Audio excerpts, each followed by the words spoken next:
Chilli powder, ಸಖತ್ ಖಾರ ಬಣ್ಣ ಮತ್ತು ರುಚಿ ಆಚಿ ಚಿಲ್ಲಿ ಪೌಡರ್.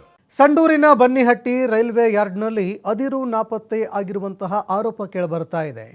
ಅದಿರು ಸಂಗ್ರಹಣೆ ಮಾಡಿ ಇಡಲಾಗಿತ್ತು, ಆದರೆ ನಾಪತ್ತೆಯಾಗಿದೆ ಅನ್ನೋ ಆರೋಪ ಕೇಳಿಬರ್ತಾ ಇದೆ. ಸಂಡೂರಿನ ಬನ್ನಿಹಟ್ಟಿ ರೈಲ್ವೆ ಯಾರ್ಡ್ನಲ್ಲಿ ಅದಿರು ಸಂಗ್ರಹಣೆ ಮಾಡಿ ಇಡಲಾಗಿತ್ತು, ಆದರೆ ಈ ಅದಿರು ನಾಪತ್ತೆಯಾಗಿದೆ. ಹೀಗಾಗಿ ಈ ಪ್ರಕರಣವನ್ನು ಸಿಬಿಐಗೆ ಒಪ್ಪಿಸಬೇಕು ಅಂತ ಬಿಜೆಪಿ ನಾಯಕರು ಒತ್ತಾಯ ಮಾಡ್ತಾ ಇದ್ದಾರೆ. ಬಳ್ಳಾರಿ ಬಿಜೆಪಿ ಜಿಲ್ಲಾ ಉಪಾಧ್ಯಕ್ಷ ಜಿಟಿ ಪಂಪಾಪತಿ ಆಗ್ರಹ ಮಾಡಿದ್ದಾರೆ. ಬಿಜೆಪಿ ಎಸ್ಟಿ ಮೋರ್ಚಾ ರಾಜ್ಯಾಧ್ಯಕ್ಷ ಬಂಗಾರು ಹನುಮಂತು ಕೂಡ ಒತ್ತಾಯ ಮಾಡಿದ್ದಾರೆ. ಬಳ್ಳಾರಿ ಜಿಲ್ಲೆ ಸಂಡೂರು ತಾಲೂಕಿನ ಬನ್ನಿಹಟ್ಟಿ ರೈಲ್ವೆ ಯಾರ್ಡ್ನಲ್ಲಿ ಅದಿರನ್ನು ಸಂಗ್ರಹಣೆ ಮಾಡಿ ಇಡಲಾಗಿತ್ತು. ಸುಹಾನಾ ಸಿಲ್ಕ್ಸ್ನಿಂದ ಗೋವಾಗೆ ಅದಿರು ಸಾಗಾಟ ಮಾಡಲಾಗ್ತಾ ಇತ್ತು. ಆದರೆ ಸಾಗಾಟದ ವೇಳೆ ರೈಲ್ವೆ ಯಾರ್ಡ್ನಲ್ಲಿ ಇದ್ದಂತಹ ಅದಿರು ನಾಪತ್ತೆಯಾಗಿರುವ ಆರೋಪ ಕೇಳಿಬರ್ತಾ ಇದೆ. ಉತ್ಕೃಷ್ಟ ಗುಣಮಟ್ಟದ ಅದಿರು ಕೊಳ್ಳೆ ಹೊಡೆದಿದ್ದಾರೆ ಅಂತ ಆರೋಪ ಕೇಳಿಬರ್ತಾ ಇದೆ. ಸುಮಾರು 8,000 ಟನ್ ಅದಿರು ಅಕ್ರಮವಾಗಿ ಸಾಗಾಟ ಮಾಡಿದ್ದಾರೆ ಅನ್ನೋ ಆರೋಪ ಕೇಳಿಬರ್ತಾ ಇದೆ. ಈ ಬಗ್ಗೆ ಕೋರ್ಟ್ನಲ್ಲಿ ಗಣಿ ಮತ್ತು ಭೂವಿಜ್ಞಾನ ಇಲಾಖೆಯಿಂದ PCR ಕೂಡ ಒಂದು ದಾಖಲು ಮಾಡಲಾಗಿದೆ. ಆದರೆ ರೈಲ್ವೆ ಅಧಿಕಾರಿಗಳು ಯಾವುದೇ ಅದಿರು ಇರಲಿಲ್ಲ ಅಂತ ವರದಿ ಕೊಟ್ಟಿದ್ದಾರೆ. ಬನ್ನಿಹಟ್ಟಿ ರೈಲ್ವೆ ಯಾರ್ಡ್ನಲ್ಲಿ ಅದಿರು ಇರಲಿಲ್ಲ ಅಂತ ವರದಿ ಕೊಟ್ಟಿದ್ದಾರೆ. ಹೀಗಾಗಿ ಪ್ರಕರಣ ಮುಚ್ಚಿ ಹಾಕೋದಕ್ಕೆ ಪ್ರಯತ್ನ ಮಾಡ್ತಾ ಇದ್ದಾರೆ ಅಂತ ಆರೋಪ ಕೇಳಿಬರ್ತಾ ಇದೆ. ಅಕ್ರಮ ಅದಿರು ಸಾಗಾಟ ಪ್ರಕರಣ ಸಿಬಿಐಗೆ ಒಪ್ಪಿಸಬೇಕು ಅಂತ ಒತ್ತಾಯ ಕೇಳಿಬರ್ತಾ ಇದೆ. ಈಗಾಗಲೇ ಈ ಬಗ್ಗೆ ಕೇಂದ್ರ ಸಚಿವ ವಿ ಸೋಮಣ್ಣ ಅವರಿಗೂ ಕೂಡ ದೂರು ಕೊಟ್ಟಿದ್ದಾರೆ.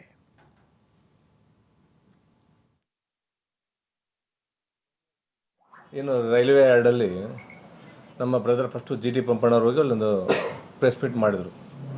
ಪ್ರೆಸ್ ಮೀಟ್ ಮಾಡಿದ್ಮೇಲೆ ಯಾವಾಗ ಅಕ್ರಮ ಬಯಲಿಗೆ ಬರುತ್ತಂತ ಗೊತ್ತಾಗಿ ಇವ್ರ ಮೇಲೇ ಸುಳ್ಳು ಕೇಸು ಹಾಕಿ ಅದನ್ನು ಹತ್ತಿಡ ಪ್ರಯತ್ನ ಮಾಡಿದರು.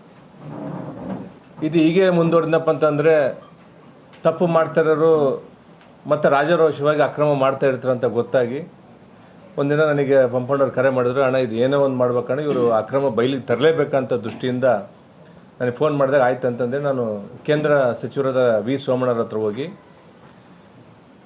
ನಾವು ಇಬ್ಬರು ಹೋಗಿ ಇಲ್ಲಿ ಆಗಿರ್ತಕ್ಕಂಥ ಅಕ್ರಮವೆಲ್ಲ ಒಂದು ವರದಿಯನ್ನು ರೆಡಿ ಮಾಡಿ ಸೋಮಣ್ಣವರು ಮನವಿ ಮಾಡಿದ್ವಿ. ಅವ್ರು ಏನು ಮಾಡಿದ್ರು, ಕೂಡಲೇ ರೈಲ್ವೆ ಡಿಪಾರ್ಟ್ಮೆಂಟ್ ಆಗಿರ್ತಕ್ಕಂಥ GM ಅವ್ರಿಗೂ ಮತ್ತು ಬೆಂಗಳೂರು ಇರ್ತಕ್ಕಂಥ SP ಅವ್ರಿಗೂ ಮತ್ತು ಹುಬ್ಬಳ್ಳಿ ಇರ್ತಕ್ಕಂಥ DM ಅವ್ರವರಿಗೂ ಫೋನ್ ಮಾಡಿ ಈ ಕೂಡಲಲ್ಲಿ ಏನು ಸೂಕ್ತ ಒಂದು ತನಿಖೆ ಕೈಗೊಂಡು ಕಾನೂನು ರೀತಿ ಕ್ರಮ ಕೈಗೊಳ್ಳಬೇಕು ಅಂತಂದೇಳಿ ಅವರು ಫೋನ್ ಮಾಡಿ ಹೇಳಿದರು. ಯಾವಾಗ ನಾವು ಸೋಮಣ್ಣವ್ರು ನಾವು ಕೊಟ್ಟು ಬಂದ ತಕ್ಷಣ ಅದು ಸೋಷಿಯಲ್ ಮೀಡಿಯಾದಲ್ಲೆಲ್ಲ ವೈರಲ್ ಆಯಿತು. ಇಷ್ಟು ವರ್ಷ ಇಲ್ಲದಕ್ಕಂಥ ಸಂಸದ ತುಕಾರಾಮ್ ಅವರು ಮೊನ್ನೆ ಏಕಿ ಡೈರೆಕ್ಟ್ ತಾವೇ ಹುಬ್ಳಿಗೆ ಹೋಗಿದ್ದಾರೆ. ಹುಬ್ಳಿಗೆ ಹೋಗಿ ಅಧಿಕಾರಿಗಳು ಸಭೆ ಮಾಡಿ ಅವ್ರಿಗೆ ಅದು ಸರಿ ಇದು ಸರಿ ಅಂತ ಅವ್ರಿಗೆ ಒಂದು ರೀತಿ ಏನೋ ಬೆದರಿಕೆ ಹಾಕೋಂಥ ಕೆಲಸ ಅಂದರೆ ಇಂಡೈರೆಕ್ಟಾಗಿ ಅವ್ರ ಮೇಲೆ ಒತ್ತಡ ತರೋಂಥ ಕೆಲಸ ಮಾಡಿ ನೀವು ಅದು ಮಾಡಿ ಇದು ಮಾಡಿಲ್ಲ ಅಂತಂದೇಳಿ ಈ ಬನ್ನೆಟ್ಲಿರ್ತಕ್ಕಂಥ ಕೇಸನ್ನು ಮುಚ್ಚಕ್ಕಂಥ ಪ್ರಯತ್ನ ಮಾಡಿದ್ರೆ ನಂಬರ್ 1 ಪಾಯಿಂಟ್. ಅವರು ಅಕ್ರಮವಾಗಿ ಏನು ನಾವು ಮೆಟೀರಿಯಲ್ ಎತ್ತಿಲ್ಲ ಅಂತಾರಲ್ಲ, ಮತ್ತು ರೇಖಲ್ಲಿ ಲೋಡ್ ಇರತಕ್ಕಂಥ 3,000 ಟನ್ ಯಾಕೆ ಅವರು ಅನ್ಲೋಡ್ ಮಾಡಿದರು? ಅಕ್ರಮ ಮಾಡದಂಗೆ ಇದ್ದಿದ್ರೆ ಈಗ ಲೋ ಗ್ರೇಡ್ ಮೆಟೀರಿಯಲ್ ಅವ್ರದ್ದೇನು ಪರ್ಮಿಷನ್ ತಗೊಂಡ್ರಲ್ಲ ಅದು ತುಂಬಿದ್ನಪ್ಪ ಅಂದರೆ ಅದು ಮೂವ್ಮೆಂಟ್ ಆಗಬೇಕಿತ್ತು, ಫಾರ್ವರ್ಡ್ ಆಗಬೇಕಿತ್ತು. ಇವತ್ತು ಹೈ ಗ್ರೇಡ್ ಮೆಟೀರಿಯಲ್ ನಾವು ತುಂಬಿ ಅಂತಂದರೆ ಇವ್ರು ಯಾವಾಗ ಐಡೆಂಟಿಫೈ ಮಾಡಿದಾಗ DMG ಅಧಿಕಾರಿಗಳು ಫಸ್ಟಿಗೆ ಇಲ್ಲ ಅಂತಂದರು. ಆಮೇಲೆ ಅದನ್ನ ಸತ್ಯ ಒಪ್ಪಿಕೊಂಡು ಅವ್ರ ಮೇಲೆ ಕೇಸ್ ಮಾಡಿದ್ಮೇಲೆ ಅದನ್ನ ಅನ್ಲೋಡ್ ಮಾಡಿದರು.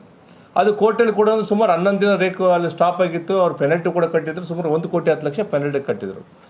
ಅದನ್ನು ನಾವು ನಮ್ಮ ಪಂಪಣ್ಣರೆಲ್ಲ ಕುಂತು ಹಿಂಗೆ ಮಾಡಿ ಸರಿಯಾಗಲ್ಲ ಅಂತಂದೇಳಿ ಅದನ್ನ ಡ್ರೋನ್ ಕ್ಯಾಮ್ರಾದಲ್ಲಿ ಒಂದು ವಿಡಿಯೋ ಮಾಡಿದ್ವಿ. ಹೆಂಗೆ ಅಕ್ರಮಗಳಿಗೆ ಮಾಡಿದ್ರೆ ನೀವು ನೋಡಿರಿ, ನಿಮ್ಗೆ ಗೊತ್ತಾಗುತ್ತೆ ಯಾವ ಮಟ್ಟಕ್ಕೆ ಅವ್ರು ಮಾಡಿದ್ದಾರೆ ಅಂತಂದರೆ ಫುಲ್ಲು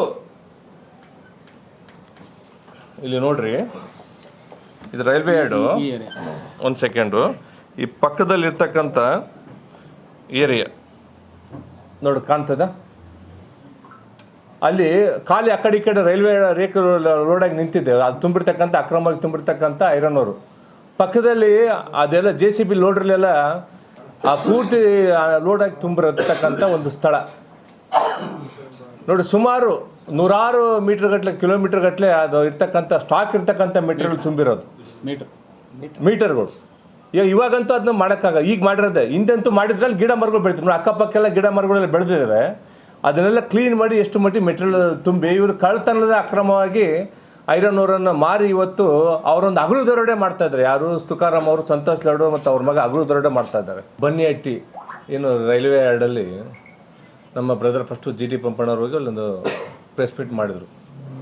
ಪ್ರೆಸ್ ಮೀಟ್ ಮಾಡಿದ್ಮೇಲೆ ಯಾವಾಗ ಅಕ್ರಮ ಬಯಲಿಗೆ ಬರುತ್ತಂತ ಗೊತ್ತಾಗಿ ಇವ್ರ ಮೇಲೇ ಸುಳ್ಳು ಕೇಸು ಹಾಕಿ. ಈ ಬಗ್ಗೆ ಮತ್ತಷ್ಟು ಮಾಹಿತಿ ಕೊಡ್ತಾರೆ ಪ್ರತಿನಿಧಿ ಸಿದ್ದು ಫೋನ್ ಸಂಪರ್ಕದಲ್ಲಿ ಜಾಯ್ನ್ ಆಗಿದ್ದಾರೆ. ಸಿದ್ದು, ರೈಲ್ವೆ ಯಾರ್ಡ್ನಲ್ಲಿ ಇರುವಂತಹ ಅದಿರು ನಾಪತ್ತೆಯಾಗಿದೆಯಂತ ಗಂಭೀರ ಆರೋಪ ಕೇಳಬರ್ತಾ ಇದೆ. ಮುಂದೆ ಯಾವ ಒಂದು ನಿರ್ಧಾರವನ್ನು ಕೈಗೊಳ್ಳಿದ್ದಾರೆ ಬಿಜೆಪಿ ನಾಯಕರು? ಈ ಬಗ್ಗೆ ಮತ್ತಷ್ಟು ಮಾಹಿತಿ ಕೊಡೋದಾದ್ರೆ. ಖಂಡಿತವಾಗ್ಲೂ ಸಂತೋಷ್, ಏನಂದ್ರೆ ಬಳ್ಳಾರಿ ಅಂತ ಹೇಳ್ತೆ ನಮ್ಗೆ ನೆನಪಾಗೋದೆ ಇಲ್ಲಿ ಅದಿರು. ಆದ್ರೆ ಈ ಅದಿರನ್ನೇ ಕಳ್ಳತನ ಆಗಿದೆ ಅನ್ನುವಂಥದ್ದು, ಎರಡನ್ನ ಸ್ಟಾಕ್ ಮಾಡಿರುವಂತ ಅದಿರನ್ನ ನಾಪತ್ತೆ ಮಾಡಲಾಗಿದೆ ಅನ್ನುವಂಥದ್ದನ್ನ ಆರೋಪವನ್ನ ಬಿಜೆಪಿ ಜಿಲ್ಲಾ ಉಪಾಧ್ಯಕ್ಷ ಆಗಿರುವಂತಹ GT ಪಂಪಾಧಿಪತಿ ಹಾಗೂ ಬಿಜೆಪಿ ರಾಜ್ಯ ST ಮೋರ್ಚಾ ಅಧ್ಯಕ್ಷರಾಗಿರುವ ಬಂಗಾರ ಹನುಮಂತ ಏನಿದ್ದಾರೆ ಇವರು ಒತ್ತಾಯನ ಸಹ ಮಾಡ್ಲಾಗ್ತಾ ಇದೆ. ಇದು ಏನಿದೆ ಸಂಡೂರು ತಾಲೂಕಿನ ಬನ್ನಿಹಟ್ಟಿ ರೈಲ್ವೆ ಯಾರ್ಡ್ ಅಂತ ಏನ್ ಹೇಳ್ತೀವಿ ಅಲ್ಲಿ ಇರುವಂತದ್ದು. ಇದನ್ನೇನಿದೆ ಸೋನಾ ಸಿಲ್ಕ್ ನಿಂದ ಗೋವಾದ ಮಾಂಡವಿ ಪೈಲಟ್ ಪ್ಲಾಂಟ್ ವರೆಗೂ ಕೂಡ ಇದನ್ನ ಸಾಗಾಟ ಮಾಡ್ಲಾಗ್ತಿತ್ತು ಅನ್ನುವಂಥದ್ದನ್ನ ಆರೋಪವನ್ನ ಬಿಜೆಪಿಯ ಮುಖಂಡರು ಸಹ ಮಾಡ್ತಾ ಇರುವಂತದ್ದು.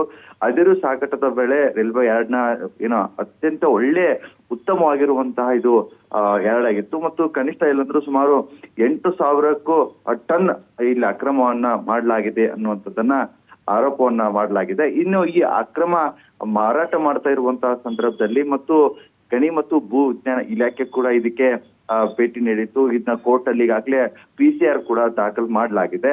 ಆದ್ರೆ PR ದಾಖಲು ಮಾಡಿದ ತನಿಖೆಯನ್ನು ನಡೆಸ್ತಾ ಇದೆ. ಈ ಪ್ರಕರಣವನ್ನ ಸಂಡೂರು ಕೋರ್ಟ್ ನಲ್ಲಿ ಈಗಾಗಲೇ ವಿಚಾರಣೆ ಸಹ ನಡೀತಾ ಇದೆ. ಆದ್ರೆ ಅಧಿಕಾರಿಗಳು ಅಂದ್ರೆ ರೈಲ್ವೆ ಅಧಿಕಾರಿಗಳು ನೋಡ್ತಾ ಹೋದ್ರೆ ಈ ಯಾರ್ಡ್ ನಲ್ಲಿ ಯಾವುದೇ ರೀತಿಯಾಗಿ ಇಲ್ಲಿ ಅದಿರು ಇರ್ಲಿಲ್ಲ ಅನ್ನುವಂಥದ್ದನ್ನ ವರದಿಯನ್ನ ಸಹ ನೀಡಲಾಗಿದೆ. ಹೀಗಾಗಿ ರೈಲ್ವೆ ಅಧಿಕಾರಿಗಳಾಗಿರ್ಬೋದು, ಸ್ಥಳೀಯ ಪೊಲೀಸರಾಗಿರ್ಬೋದು ಮತ್ತು ಅವರು ಕೂಡ ಒಂದು ಬಿಜೆಪಿಯ ಮುಖಂಡರ ಆರೋಪ ಏನಂದ್ರೆ ಇಲ್ಲಿ ಸಂಡೂರಿನ ರಾಜಕೀಯ ಪ್ರಭಾವಿ ನಾಯಕರು ಏನಿದ್ದಾರೆ ಆ ಪ್ರಕರಣವನ್ನ ಮುಚ್ಚಾಕ್ಲಿಕ್ಕೆ ಯತ್ನವನ್ನ ಮಾಡ್ತಾ ಇದ್ರು ಅಂತ ಹೇಳಿ ಒಂದು ಆರೋಪವನ್ನ ಸಹ ಮಾಡ್ತಾ ಇದ್ದಾರೆ. ಜೊತೆಗೆ ಅದಿರು ಅಕ್ರಮ ಸಾಗಾಟ ಪ್ರಕರಣವನ್ನ ವ್ಯವಸ್ಥಿತವಾಗಿ ಈ ರೀತಿ ಮುಚ್ಚಾಕೋದಕ್ಕೆ ಮುಂದಾಗ್ತಾ ಇದ್ದಾರೆ. ಆದ್ರೆ ಯಾವುದೇ ರೀತಿಯಾಗಿ ಇದನ್ನ ಮುಚ್ಚಾಕೋ ಹಾಗಿಲ್ಲ ಮತ್ತು ಮುಚ್ಚಬಾರ್ದು. ಈ ಪ್ರಕರಣವನ್ನ CBIಗೆ ಕೊಡ್ಬೇಕನ್ನುವಂಥದ್ದನ್ನ ಏನಿದೆ ಇಲ್ಲಿಯ ಸ್ಥಳೀಯ ಬಿಜೆಪಿಯ ಇಬ್ರು ಮುಖಂಡರು ಕೂಡ ಈಗ ಒತ್ತಾಯನ ಸಹ ಮಾಡ್ತಾ ಇದ್ದಾರೆ ಅಂತಾನೆ ಹೇಳ್ಬೋದು. ಸಂತೋಷ್, ಧನ್ಯವಾದಗಳು ಸಿದ್ದು ನಿಮ್ಮೆಲ್ಲ ಮಾಹಿತಿಗೆ.